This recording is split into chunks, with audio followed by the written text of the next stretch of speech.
Countdown to Halloween, featuring Gregory Miller's Dark Nights and Candlelight, 31 Tiny October Tales.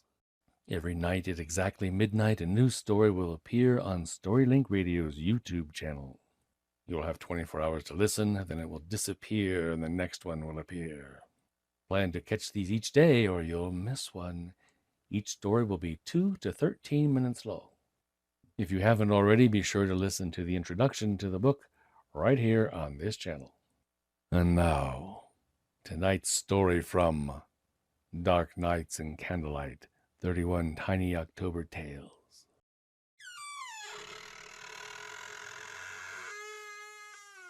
October 28, The Return. Home makes everything better, safer, and so many places can be home. An apartment, a house, a trailer, even an office, a tent, a fishing spot. A person can be home too. People, a wife, a child, family, a place, a person, a time even. Childhood on a summer evening, all the family and neighbors gathered together.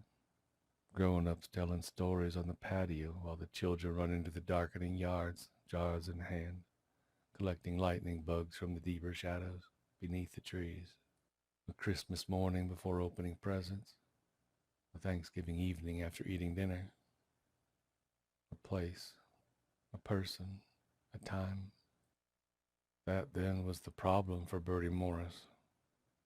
He was a man adrift, without a place, a person, a time to anchor him. He was on a sidewalk, and there were yards and houses alongside it. Now and then some people passed him upon it. The afternoon was turning toward evening. That was all he knew. None of it gave him any traction to familiarity.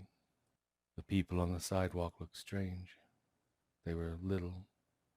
Children. The word came unexpectedly to his mind and remained. So did street, evening, people, dark, moon, tree, and house. They felt like a place feels when you don't see it for decades, with life taking you away from it on its many currents before suddenly, often unexpectedly, dropping you off at that place again. The same person, but different, weathered in ways you would have expected so many years before. The place is familiar but unfamiliar, different but the same. So now to Bertie were those words. More came. Costumes, masks, cold, wind, candy, orange, black, monsters, ghosts, scary, parents. Halloween, he whispered. Voice, he thought. Mouth, word. He looked down at his hands, pale and thin-fingered. "Great costume, mister!" a boy mummy yelled as he ran past with his friends, a devil, a princess, a bumblebee. Flowers, Bertie thought. Cinderella. Egypt. Halloween, he said again. A little fairy girl stopped and stood before him. "Wow, that's scary. What are you supposed to be, mister?" He looked down at her. "Be," he repeated. "Are you someone's dad? Which kid is yours?" Father, he thought. Child. The girl fairy, instead of waiting for an answer, ran off past him, yelling for her friends to hang on. Candy, he thought again, looking at her laden pillowcase as it bounced off her shoulder. Halloween, candy, costumes, memories. There were 4 of us. Me and Johnny and Clark and Ben. We ran from house to house, and the neighbors gave us candy, and we said trick or treat, and then happy Halloween, and we filled our pillowcases in the burning pumpkin-smelling doorways all up and down our block, and the next, and still on across the northern part of town, and then we went home, back to one of the houses where we tally up our loot and watch a monster movie and eat ourselves sick, and then really home to bed, and then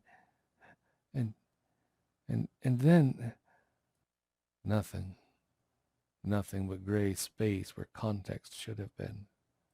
Mouthing silent words, he lurched up the walkway of the nearest house, joining a small group of children waiting at the door. He was bigger than them, he noticed. Adult, he thought. Grown up. What did that mean? The door opened. A young couple exclaimed at all the costumes and handed out Snicker bars. "Oh, and you must be the lucky dad on duty tonight," the lady said. "I love the costume." Dad. Parent. No, that wasn't possible. He went to open his pillowcase, then realized he didn't have one. He cupped his hands together and held them out instead. The lady paused, then laughed and nodded. "Okay, I guess dads deserve one too. Happy Halloween!" The door closed. The children ran ahead. Bertie plodded slowly down the walk, feeling the candy's wrapping and the shape within. He would save it for later. For home. Home. Back on the sidewalk, he stopped and simply stood, eyes closed, feeling the wind as it flowed up, down, over, around the contours of the streets, hills, and valleys. In so doing, he found in some deep wellspring of feeling and memory his anchor, his place. He began to tramp down the sidewalk again, but now with purpose. He could feel the tug of a smile as the houses around him began to form vague contexts, still hazy, still limited, pin-prick view holes on a piece of cardboard. But enough. Clark's house, he thought, looking at the house to his left across the street. The big maple was gone, the slats were blue instead of white, but that's still what it was. And Ben's, he thought, passing by a small unkempt yard and the equally small unkempt ranch house that went with it. Not as tidy and trim as it should be. Ben's mother would have a fit, but still his. He'd know it anywhere. And finally, my house, he thought, turning onto a small court and catching sight of the little cottage at the far end of it. Now he was smiling widely, suddenly tired, almost bone-weary. He slowed as he approached it. Mother and father would be inside. So would Johnny, he figured, since Johnny wasn't here beside him now. Where are Johnny and Clark and Ben? He thought. You're old, Bertie told himself. And he suddenly knew it as surely as he knew the house before him now. Dark and empty, the grass overgrown, the rusted mailbox falling off its rotting post and lying in a bramble of thorns. You're very old. You're enough.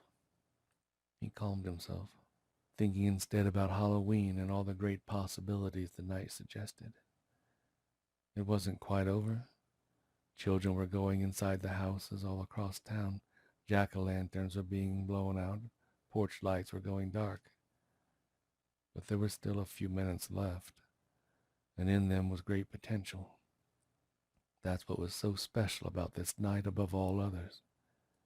Bertie had always thought so. The potential for anything to happen. And what would happen now?